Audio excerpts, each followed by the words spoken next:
So sometimes in life, you're gonna have to step on some people's toes and sometimes piss them off. So with this quote, never apologize, never explain, it's a sign of weakness by John Wayne and the She Wore Yellow Ribbon. So I strongly agree with this quote, never apologize, never explain, it's a sign of weakness, because I'm gonna give you 3 examples. One at work, one at school, and then just a personal example as well.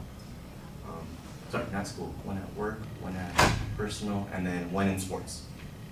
So first off, starting with the one at work, I mean, we all work in different areas, either food, retail, or even theme parks or whatever you guys do. I personally work in retail stores most of my life, and something that you come across is people trying to manipulate the return policy system, and you always get that. You always have to be the bad guy in that situation, and sometimes you get some outrageous people that trying to return stuff 5 months later, 3 months later.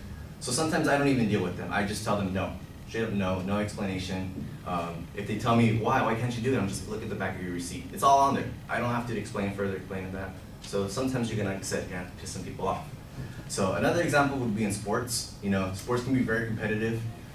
There is good sportsmanship every time you play. Personally, I used to do track and field, and in track and field, it is a team sport as well because you do earn points whenever you guys play. However, sometimes you want to also do some personal goals. So back in sports, we used to have a cross-country team and then track and field team. I used to be on both. But when I did track and field, we used to run half the mile, which was I think a 1600. That was one of my favorite and my most best race I can do on the track and field team. So that was one of the ones that I was really good at. So in one instance, I had to actually, when we were doing the race, we were in the final lap and I was about 5th place, and we kind of had a strategy too where you want to run with your partners. When you run with your partners, you kind of put pressure on the other team, and they always, you know, they tell you, don't look back, don't look back. So when you hear like 3 people behind you galloping like horses, you kind of want to look back. So we had this strategy where we knew one of the faster racers, which would either be me or some other guy. We would go over the teammates, kind of block them off so they wouldn't be able to run faster than us. And then the guy would take off. Whoever was in the lead and whoever had the most energy would take off. I say that because that that has happened to me, and that pisses me the heck off when somebody blocks you off in a race. So that's why I say sometimes you gotta be stepping on people's toes. And then my third example is a personal experience of mine that just happened recently as well. It was actually about last month. So I work really late sometimes. I get off at work like 10:30, sometimes go home at 11. I have assigned parking at my apartment. Pretty much I have an overnight parking pass. So I have a registered parking spot for me where I can park there at a certain time from like 10 p.m. to 8 a.m. in the morning. So when I get home like around 11:30 and there's a guy right there parked in my parking spot, I have no hesitation to call the towing company. I really don't. I have no remorse. This has happened too many times where I have to go look at their card, see where they live, and go to their apartment, knock on the door, like, hey, can you please move your car? No, I'm sorry. So like I said, I had to piss people off. Some guy came out running, he's like, oh, my car, and I'm just like pulling up into my parking spot, like no remorse, just going to bed, like I'm tired, man. I got in class at 6 in the morning. So that's why I said you gotta be fierce sometimes and savage. So in conclusion, I do agree with this quote, and I feel like sometimes in order to get what you need to do, you can't have empathy for other people, especially if they're in the wrong, and then it doesn't hurt to be a little competitive sometimes. So.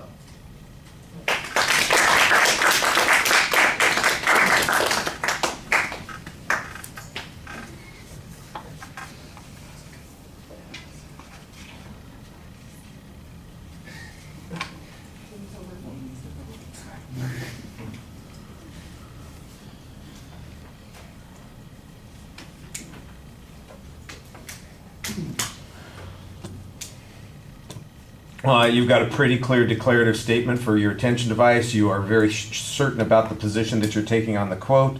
There's a preview. You had a little bit of trouble with the preview, but you set it up, I thought, pretty effectively once you clarified what you were doing. It's organized and easy to follow, so we got no problems there. You've got good details on each of your examples. I liked all of them. You tell it in a way that sounds like it's interesting. People enjoyed it, I think, especially in that last section when I think a lot of people empathize with you in that situation. Dude, you're the one who's parked in the wrong spot. It's not my fault. You're the one who's doing this. And that you don't have to apologize for that. I think a lot of people can kind of relate to that. You do a nice job speaking to the audience the whole time. I like the gestures that you have when you're talking about the sports example. You've got, you actually kind of, even though you're not acting it out, you kind of indicate to us what happens in the race, blocking somebody out or checking out whether or not somebody's behind you. And I thought you did a nice job, kind of creating that image in very limited gestures, but getting it across what you're talking about. So you're doing a good job there. I did think maybe, it would be helpful if you move from the one spot occasionally, the transition thing is not a bad idea.